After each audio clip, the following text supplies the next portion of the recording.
خبریال ویبپاڼې درنو لیدونکو، لوستونکو او اوریدونکو جوړ په خیر.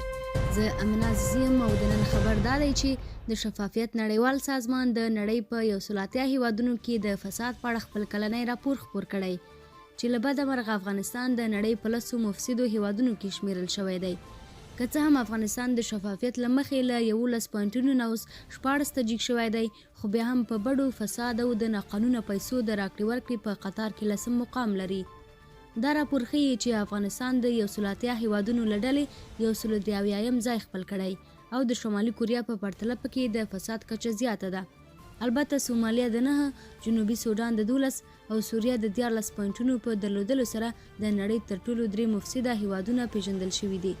همداشان یمن د 15، وینزویلا، سودان، ګینی او افغانستان د 14 پوینټونو په درلودلو سره په 10 مفسدو هیوادونو کې راغلي دي.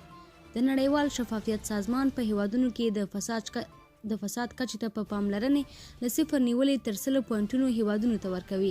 د دغه سازمان د موندنو پر اساس په نړۍ کې هیڅ هیواد له فساد څخه پاک نه دی او دا پدیده په ټولو هیوادونو کې په مختلفو کچو کې شته ده.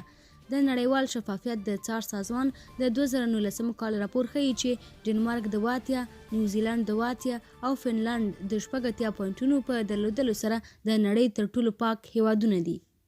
د ورځې پاتې مهم او وروستي خبرونه د خبریال پر بېلابېلو پتو موندلی شئ.